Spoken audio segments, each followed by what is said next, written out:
Hello, loopers, and thank you for joining us in our second iteration of Learning to Loop, the computer science education podcast. Today we'll be discussing how to spread the joy of learning CS internationally. We'll be discussing with Stanford's Nick and Asena McKeown, who founded CSBridge, an international nonprofit designed to bring Stanford's introductory computing experience around the world. I had the good fortune of teaching as part of CSBridge in Bogotá, Colombia, in summer of 2019, one of the 3 locations CSBridge was operating in. When Nick spoke at the end of the camp in my time in Colombia, he mentioned how he wants to ensure that talent from anywhere can learn computer science, and people can build legendary technology from not just Silicon Valley, but anywhere. Today, we'll discuss the successes and challenges of facilitating the teaching of introductory CS in other nations, a crucial step in realizing this internationalizing goal. This episode was recorded on the campus of Stanford University on July 16, 2019. Our guests in this iteration are Nick and Asena McKeown, founders and board members of CSBridge, a nonprofit that aims to spread Stanford's introductory computer science curriculum to other countries. Nick is a professor here at Stanford who researches how to make the internet faster and more accessible and teaches CS144, Stanford's computer networking course. He brings his research into Silicon Valley industry successes as well, currently as the chief scientist at Barefoot Networks. Asena has received her master's degree from Stanford as well in electrical engineering. Please welcome Nick and Asena. Nice to be here. Thank you. Yeah, so how did you guys come up with the idea for CSBridge and how did you get it off the ground? So CSBridge started in about 2014. We were in Turkey, where Asena is from, and we were thinking about how could we bring the excitement of programming and computer science, particularly to girls, but also to all young people, girls and boys in Turkey. And we were sort of thinking about how to do this. And then we started looking at the CS106A curriculum from Stanford. And it seemed as though this was just a perfectly designed curriculum and very appropriate for use with high school students and the sort of 16, 17-year-old. And so we ran an experiment, and that experiment was with just 30 students in the first year and has just steadily grown ever since. Wow, so how did you get Istanbul and Turkey as the first location? Well, that's because I'm from Turkey, and I've always had an interest to go back and sort of bring what I've learned in the US at Stanford back to Turkey. So we wanted to do something that's education-focused and that combines the experience that we have, Nick and I have, and brings it to the youth in Turkey. And, you know, as it is in pretty much everywhere in the globe right now, these technologies are pervasive. Everyone has got some kind of, smartphone. All the kids in high school know how to use it. And so they're very familiar with the technology, and they're definitely expert users of it. So our idea was, can we turn some of these kids who are using it expertly into creators of the technology that they use? And we knew that there's a lot of online stuff around, but our idea was to bring in specific role models who have studied computer science, who love computer science, who are excited about it, who are university students at Stanford who have taken CS106A, and bring them to Turkey initially to see how they could work as teachers, but also as role models. And one of the things that we realized is that not only the high school students love learning how to code, but they also are really inspired by the role models that they see who are very close to their ages. And that seemed to be something that we saw in Turkey and wanted to spread to many other countries. So in terms of spreading, how were you able to take a successful experiment from the start and now get it to a point where we're in 3 countries, we're teaching in different languages now as well? How did that process come together? You know, as Asena said, we were really looking for a way to create role models, and 106A was just this wonderful starting point. There's a great curriculum. There's got a section leader program where other young students who have just recently learned the material themselves are able to teach high school students very effectively. And it seemed as though there were a number of countries that would have a similar model to Turkey. So let's think about what makes this work in Turkey. In Turkey, it's a country with an extraordinarily good STEM education system. So high school students have got a very strong background in science, technology, and mathematics. As a consequence, they're very well prepared for learning about computer science, but it doesn't appear on their curriculum. And so very, very few students, therefore, choose to study computer science at university. And without that student base, there's essentially no software development industry in the country as a whole. So it's a very highly populated country, big users of technology, but no software development industry. And so in a way, the country is missing out. And indeed, every year there's about 1 million new jobs in software development worldwide. Almost none of them are in Turkey. So we were thinking about what other countries have this same in that same situation. Where I'm from in England is actually very much like that too. Very small software development industry, very strong education system. But there are other countries too where we thought this model would apply. One recipe that seems to work well in Turkey is the program is hosted by Koç University. The students stay for 2 weeks in an intensive residential program at the university, and so they're there 24 hours a day, and they study 9 to 5 every day in a very intensive situation. And it works really because the university is our host, our champion, and also that they accommodate all of the students. So we were looking for other places where this would work too. And so we looked around across Central and Eastern Europe to try and figure out where else would have that similar model. Our second choice was Prague. And so last year we held the program for the first time at the Czech Technical University in Prague.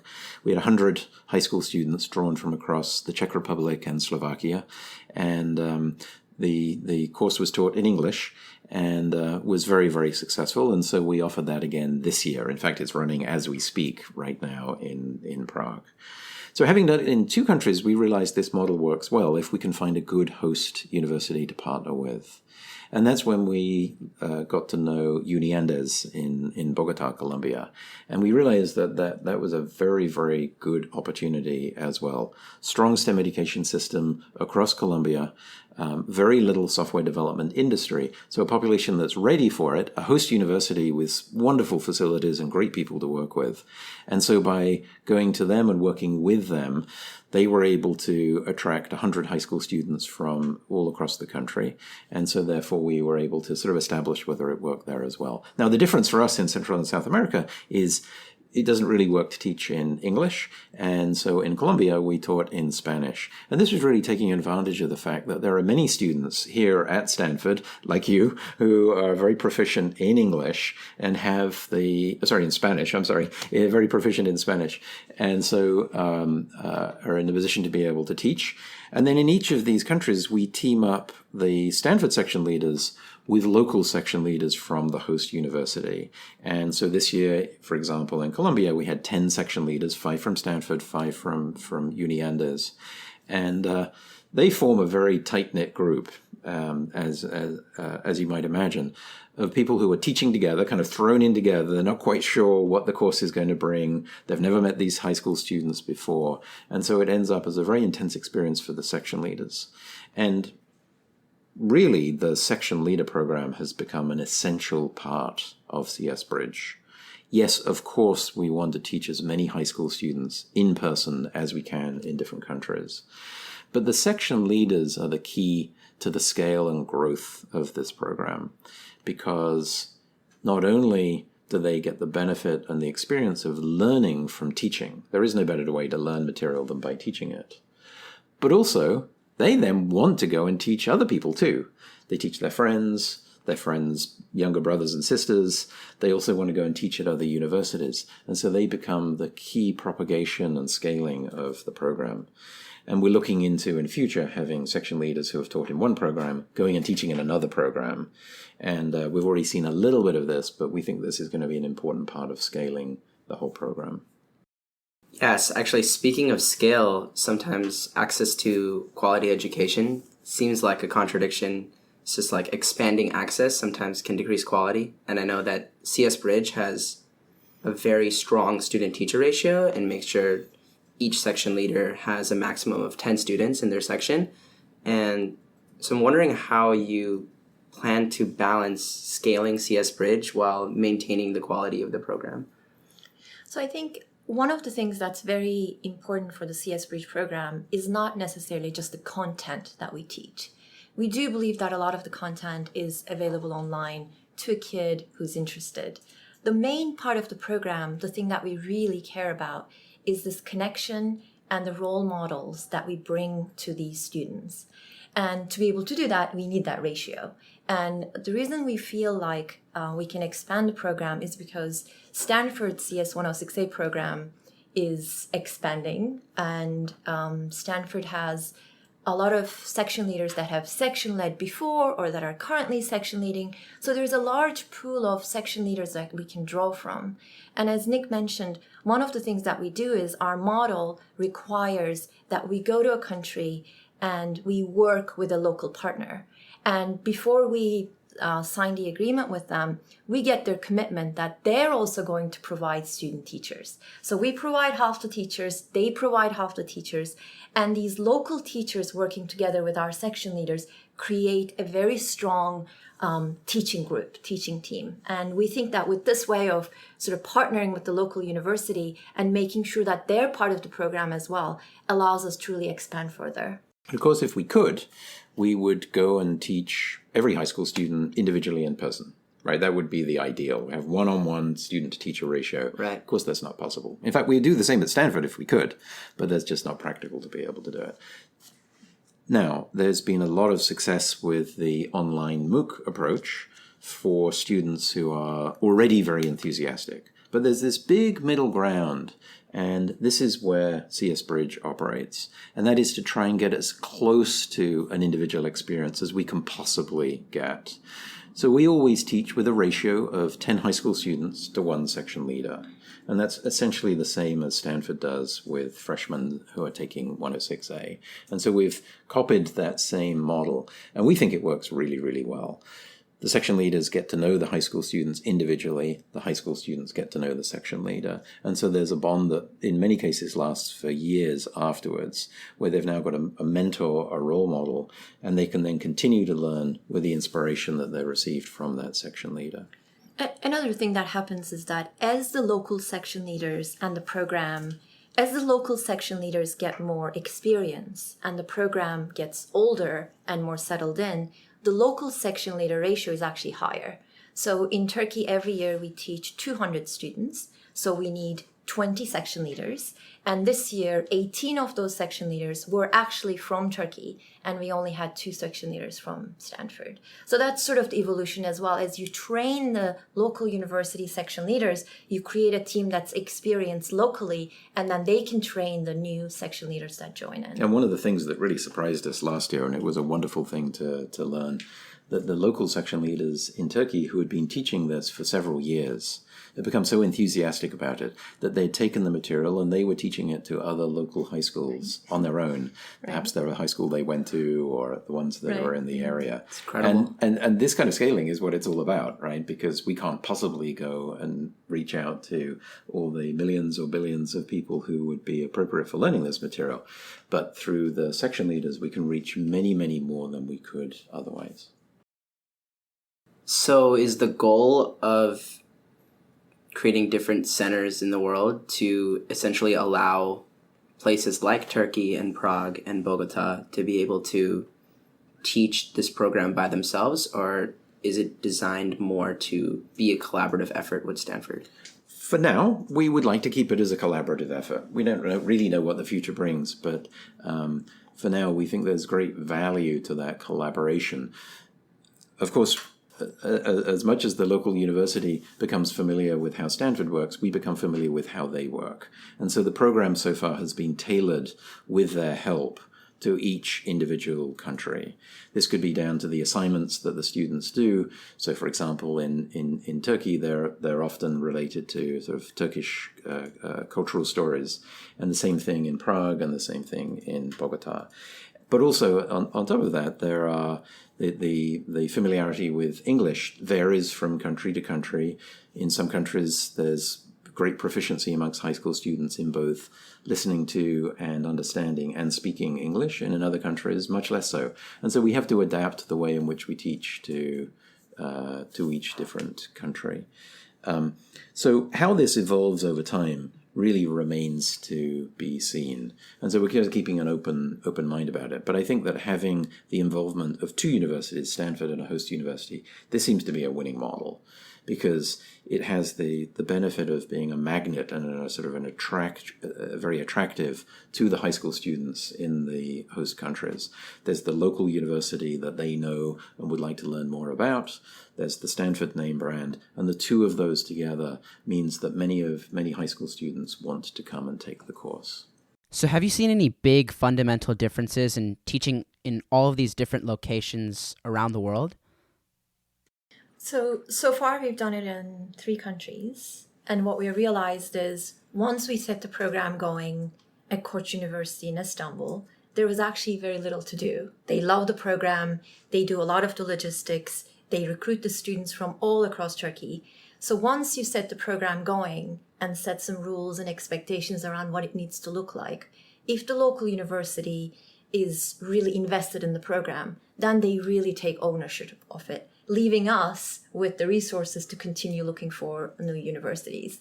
As the program becomes more well-known, we're receiving a lot more requests from different parts of the world to have us host the program in their specific country, in their specific university. So I've had numerous conversations this year from different universities who want to be the hosts. So what we've discovered is that, once you have a good model and set the expectations correctly and set the program going, maintenance of the program is actually relatively easy.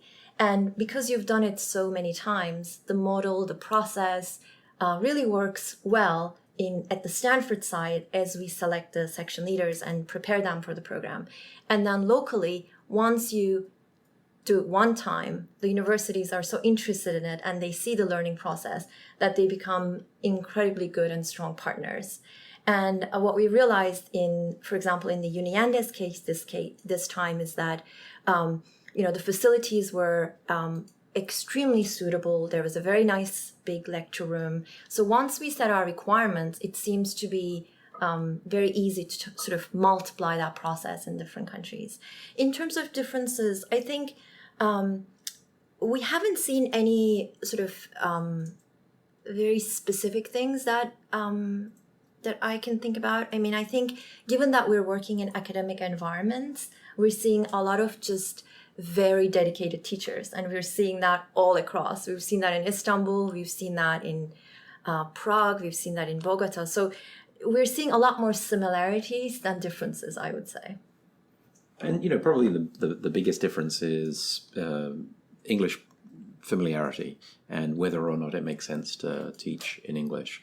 In the first 2 countries, we're taught in Turkey and in Prague. We're taught in English, and we'll have to explore this as we go as to what seems most appropriate in other countries. And as we expand to other countries, then there are some things that we're looking for in terms of the state of STEM education within the country, the likelihood that a host university is going to be able to host and accommodate the students for the duration of the course, that there'll be a magnet that will attract the high school students to come and take part in the course. But also looking forward, is it a country for which there is a great need for an increase and an expansion in software development? So, for example, it probably doesn't make sense to offer the course in China or India, very established software development industries, a wonderful education system that points people and encourages students to go into computer science. And so really there's not much difference that we can make in huge countries that are already making great strides forward, and probably relatively few strides forward that we can help with in the US, although we'd love to explore opportunities to do so. So we're really looking for countries where we can make a difference and go and teach high school students who might otherwise not have such an opportunity, and show them that it's so exciting and fun to learn how to program. They may or may not choose to make a career out of it, but at least it will become a tool in their toolbox, something that they've had experience with and something they're familiar with in future. So as we've talked about, one of the big ways you've been trying to make a difference this year is teaching CSBridge in Bogotá, which is a non-English speaking location. And I've had the good fortune of teaching in Bogotá this summer with CSBridge. And I wanted to know why CSBridge really wanted to teach in another language, and also a lot of the challenges globally involved with teaching programming in a different language when a lot of the documentation and a lot of the things involved with learning programming right now is very tied to the English language. There were really two parts to this. One is that so much of programming is done in English that in many ways it creates a barrier to non-English speaking high school students, people in countries where there isn't so much familiarity with English. And so we wanted to really explore whether we can bring the material in another country, bring proficient section leaders who were proficient in Spanish. And so in a way for us it was an experiment. And I think it was a tremendous success. Thank you for your help and your role in that. It was really eye-opening for me. I am not a Spanish speaker, and so it was particularly interesting and challenging for me.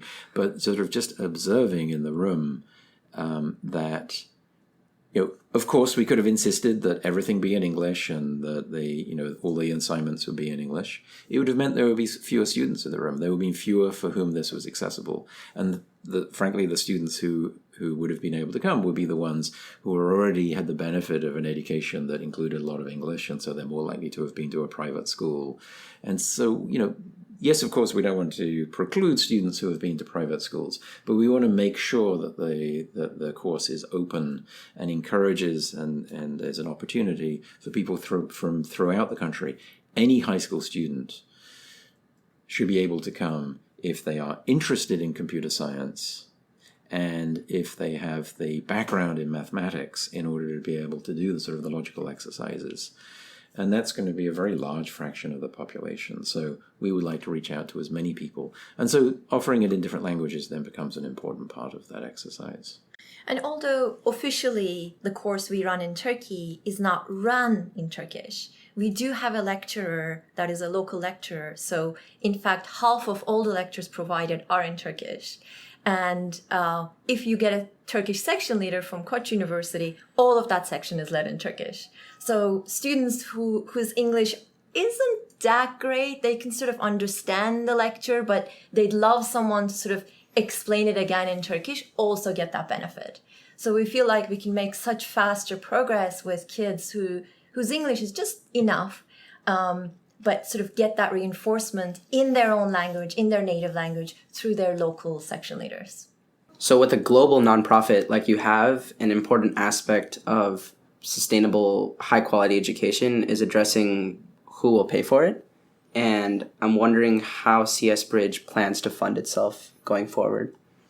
So right now, CSBridge is funded by Asena and myself. So we set up a foundation to fund it through the first few years. And we're at the point now where we feel as though we have a very good model. And although it's run very much in collaboration with Stanford, it's not really an official Stanford program at this point. We think that it would benefit greatly from becoming an official Stanford program, and that would allow us to bring many of the wonderful additional resources from Stanford, get input from many of our colleagues, and it would allow us to go out and ask for funding from government and from other sponsors in order to help us expand the program into other countries. And our goal is, over the next few years, to add one more country each year. We don't know how far that goes. We think we'll kind of know when we've got as far as we can expand to here. Our guess is that it's somewhere around 10 different universities in any one summer. And that's really limited by the number of lecturers and the number of section leaders and by our own sort of capacity to be able to do this. And so we hope that will happen over the next few years as an official Stanford program. We also think that part of growth and scaling will be working with partner universities, whether in the US or other countries, who are also interested in perhaps taking and adapting our model or using parts of it and then adding their own perspective in order to be able to take this model to other countries as well. Our interest is just really in being able to scale to as many high school students as possible, to show them how exciting it is to program and to give them an opportunity they might not otherwise have. Can you give us listeners an example of a student who has had doors open through CSBridge and has excelled? Do you know Sahat Aslan? He's a PhD student, PhD student in my group. Okay. He's from Koç University, and we met him because he was a section leader while he was an undergraduate at Koç. So we got to know him, and so then I realized how interested he was in doing a PhD here, and so sort of encouraged him to apply, and now he's in the PhD program here. And then he just went back as a section leader to Koç this summer again, but now as a PhD student from here. That's It's amazing. So how do you see CSBridge changing in the future as computer science education continues to grow worldwide? So right now, the model seems to work very, very well. We take high school students who have had no prior programming experience. In fact, the only prerequisite that we have is that they know how to switch on their computer. And the Stanford CS106A model does exactly the same thing. This works great today. So it begs the question, several questions, actually. One is, what does a student do after they've taken this program? How do we know that it's been successful? So one of the measures of success for us is the future engagement that the students have with programming, with computer science. So one metric is, do they go on and study computer science at university? And we keep track of this, and indeed quite a few students have already done so. Some come in thinking they would study something else at university. They become inspired and say, oh, I love this. This is what I want to go on and study. Others stay engaged by perhaps they just write programs on their own, perhaps they teach some of their friends, and so they stay engaged in a more informal way. But it's growing their sort of confidence and their familiarity with it such that they could pick it up later in life. What we have not done yet is introduce a second follow-on class like a university would do. So we're not sure yet whether this makes sense, because perhaps the best thing for them to do is to get that learning at a university. So they would start with 106A or CSBridge when they're in high school, and this would inspire them to go on and study later. So we're keeping an open mind as to whether such a intermediate level class is something that we should do. Longer term, we hope that worldwide, much of this material gets naturally incorporated into high school curricula. And of course, that will happen to different degrees in different countries and at different times. So some countries, like the US, has a very ambitious program in order to introduce computer science into the curriculum earlier. And there are other countries that are following suit. And hopefully we can be of assistance in providing some of this material that they can then adopt and use, and we would be delighted to help them do that. There'll be other countries for which they will get to that later, and so we can be more useful in helping establish CSBridge more broadly in some countries. So there may be some countries in which we start to offer it in multiple locations where we think it's particularly useful in seeding and catalyzing the learning of computer science and eventually a software development industry. So we're keeping a close eye on this, and we're trying to sort of monitor, and it will vary from country to country. And so as we gain experience, we hope to learn how to be most effective in different countries. Thank you so much for appearing on the podcast today. It was very wonderful. Really appreciate it, Nick and Asena. Thank you so much. It's great to be here. Thank you. CSBridge will continue this summer in 2020 in 3 to 4 locations once again, with the chance to expand into Kenya. Thanks again, Nick and Asena, for sharing with us. And thanks to you for being a looper. Thank you for tuning in. Keep learning, and we hope you stay in the loop.